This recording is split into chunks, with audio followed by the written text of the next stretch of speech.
ಬೆಂಗಳೂರು 2000 ಇಲ್ಲಿನ ಬೀದಿಗಳಲ್ಲಿ ಆಗಿನ್ನೂ ಹೊಸ ಕಾರುಗಳ ಆರ್ಭಟ ಶುರುವಾಗಿತ್ತು.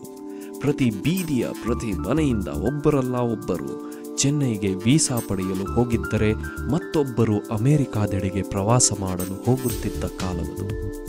ಕಲೆ, ಸಂಸ್ಕೃತಿ, ನಾಟಕ, ಸಿನೆಮಾ, ಸಂಗೀತ, ನೃತ್ಯಗಳೆಲ್ಲವಕ್ಕೂ ಮಿಗಿಲಾಗಿ ಬೆಂಗಳೂರಿನ ಯುವಕರಲ್ಲಿ ಕಂಪ್ಯೂಟರ್ ಜ್ಞಾನಾರ್ಜನೆಯೇ ಮುಖ್ಯವಾಗಿದ್ದ ಕಾಲದಲ್ಲಿ ಅನ್ಯ ಮನಸ್ಕರೆಲ್ಲ ಸೇರಿ ನಾಟಕ ರಂಗದಲ್ಲಿ ಏನಾದರೊಂದು ಸಾಧನೆಯನ್ನ ಮಾಡೋಣವೆಂದು ಒಗ್ಗೂಡಿದಾಗ ಜನಿಸಿದ ಸಂಸ್ಥೆಯೇ ಪ್ರದರ್ಶನ ಕಲಾ ಸಂಸ್ಥೆ. ನವೆಂಬರ್ 2001 ಚಳಿ ರಾತ್ರಿಯಲ್ಲಿ ತಂಡದ ಉಗಮವಾಯಿತು. ಆ ತಿಂಗಳಲ್ಲಿ ರೂಪ ತಾಳಿದ ನಮ್ಮ ತಂಡಕ್ಕೆ ಈಗ 15 ವರ್ಷ ತುಂಬಿದೆ. ಪಿ.ಡಿ. ಸತೀಶ್ ಚಂದ್ರ ಮುಂಚಿನಿಂದಲೂ ತಮ್ಮನ್ನು ತಾವು ಹಲವು ರಂಗಗಳಲ್ಲಿ ತೊಡಗಿಸಿಕೊಂಡು ಗುರುತರವಾದ ಸಾಧನೆಗಳನ್ನು ಮಾಡಿದ ಯುವಕ. ಹಲವಾರು ರಂಗತಂಡಗಳೊಡನೆ ಸಾಮರಸ್ಯ ಹೊಂದಿದ ಇವರು ಮೊಟ್ಟ ಮೊದಲಿಗೆ ನಾಟಕ ನಿರ್ದೇಶನ ಮಾಡಲು ಮುಂದಾದಾಗ ಇವರನ್ನು ಬೆಂಬಲಿಸಿದ್ದು ಆಗಿನ ಕಾಲದ ಬಹು ಬೇಡಿಕೆಯ ಹಾಸ್ಯ ಭಟ ಸಿಹಿ ಕಹಿ ಚಂದ್ರು ಅವರು. ಅವರ ಬೆಂಬಲದಿಂದ ಕೀಟಲೆ ಏಕವ್ಯಕ್ತಿ ಪ್ರದರ್ಶನವು 20ಕ್ಕೂ ಹೆಚ್ಚು ಅವತರಣಿಕೆಗಳನ್ನು ಕಂಡಿತು. ಆಗ ಪ್ರಕಾಶಂ ಫೋರ್ತ್ ಕಾರ್ನರ್ ಎಂಬ ಹೆಸರಿನಿಂದ ಗುರುತಿಸಲ್ಪಟ್ಟಿತು.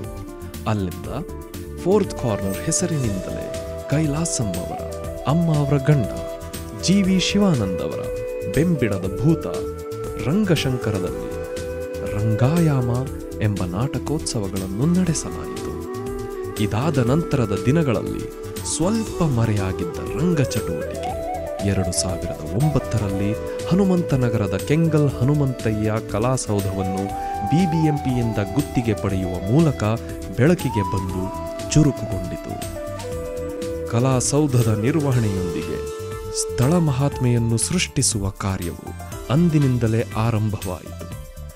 ಹನುಮಂತನಗರದ ರಾಮಾಂಜನೇಯ ಗುಡ್ಡದ ಉದ್ಯಾನವನದ ಬಗ್ಗೆ ತಿಳಿದಿದ್ದ ಹಲವಾರು ಕಲಾಸಕ್ತರಿಗೆ ಅಲ್ಲೇ ಇರುವ ಕಲಾಸೌಧವನ್ನು ಪರಿಚಯಿಸುವ ಕಲಾಕೃಷಿಯ ಕೆಲಸ ಶುರುವಾಗಿತ್ತು. ಇಷ್ಟು ಹೊತ್ತಿಗೆ ಪ್ರದರ್ಶನ ಕಲಾ ಸಂಸ್ಥೆಯಾಗಿ ಮರುನಾಮಗೊಂಡಿದ್ದ ನಮ್ಮ ತಂಡಕ್ಕೆ ಹಲವಾರು ಹೊಸ ಯುವ ಮತ್ತು ಅಚ್ಚರಿ ಮೂಡಿಸುವ ಪ್ರತಿಭೆಗಳು ಬಂದು ಸೇರತೊಡಗಿದವು.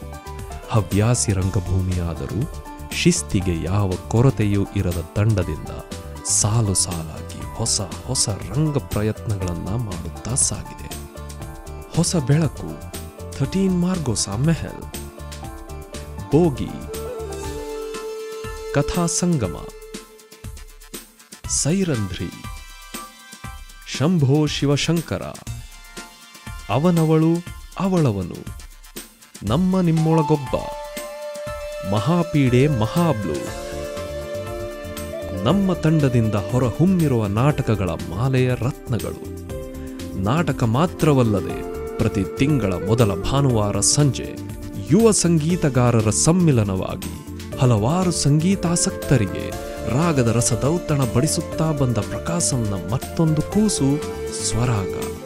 ಸಂಗೀತಗೋಷ್ಠಿಗಳನ್ನು ನೀಡುವುದು ಮಾತ್ರವಲ್ಲದೆ ಕಲಾಕೃಷಿಯ ನಿಜವಾದ ಅರ್ಥವನ್ನು ಸಾರುವಂತೆ ಸಂಗೀತ ಕಾರ್ಯಾಗಾರವನ್ನು ನಡೆಸಿ ಪಾಲ್ಗೊಳ್ಳುವ ಎಲ್ಲರಿಗೂ ರಂಗದ ಮೇಲೆ ಸಂಗೀತ ಪ್ರದರ್ಶಿಸುವ ಅನುಭವ ನೀಡುತ್ತಾ ಅವರಲ್ಲಿರುವ ಸಂಗೀತಗಾರರನ್ನು ಬೆಳೆಸುವ ಕಾರ್ಯವು 3 ಅವತರಣಿಕೆಗಳಿಂದ ಸಾಗುತ್ತಾ ಬಂದಿದೆ. ಸುಮಾರು 50ಕ್ಕೂ ಹೆಚ್ಚು ಮೊದಲ ಪ್ರದರ್ಶನ ನೀಡಿದ ಸಂಗೀತಗಾರರು ಸ್ವರಾಗದ ಹಾಗೂ ಪ್ರಕಾಶಂನ ಆಸ್ತಿಯೇ ಸರಿ. ಬರೋಬ್ಬರಿ 150ಕ್ಕೂ ಹೆಚ್ಚು ಜನ ಈ ಸಂಸ್ಥೆಯನ್ನು ಬೆಳೆಸಲು ತಮ್ಮ ಶ್ರಮ, ಸಮಯ ಹಾಗೂ ಬದ್ಧತೆಯನ್ನು ಮುಡಿಪಿಟ್ಟಿದ್ದಾರೆ. ಅವರೆಲ್ಲರಿಗೂ ಪ್ರಕಾಶಂ ಪ್ರೀತಿಪೂರ್ವಕ ನಲ್ಮೆಯ ಅಪ್ಪುಗೆಯೊಂದಿಗೆ ಶುಭಾಶಯಗಳನ್ನು ಕೋರುತ್ತದೆ. ನಮ್ಮ ಉದ್ದೇಶ ಕಲೆಗೆ ಬೆಲೆ ಕೊಡುವುದು, ಕಲೆಯ ಮುಖಾಂತರ ನಮ್ಮ ಸಂಸ್ಕಾರ ಹಾಗೂ ಸಂಸ್ಕೃತಿಯನ್ನು ಎತ್ತಿ ಹಿಡಿಯುವುದು. ಈ ನಿಟ್ಟಿನಲ್ಲಿ ಯುವ ಜನರನ್ನು ಕಲೆಗಳ ಆಗರಕ್ಕೆ ತಂದು ಅವರಿಗೆ ಕಲಾ ಪ್ರೀತಿಯನ್ನು ಹೆಚ್ಚಿಸುವುದು ನಮ್ಮ ಉದ್ದೇಶ. ಈ ಉದ್ದೇಶಕ್ಕೆ ಬೆಂಬಲ ನೀಡಿದ ಎಲ್ಲರಿಗೂ, ಬೆಂಬಲ ನೀಡ ಬಯಸುವ ಎಲ್ಲರಿಗೂ ಧನ್ಯವಾದಗಳು. ಬನ್ನಿ, ನಮ್ಮ ಪ್ರಕಾಶಂ ಸೇರಿ ಕಲಾಕೃಷಿ ನಡೆಸಿರಿ. 15 ವರುಷಗಳ ಈ ಪಯಣದ ಪ್ರಕಾಸಂನ ಮುಖ ಪರಿಚಯ ನಿಮ್ಮೆಲ್ಲರಿಗಾಗಿ.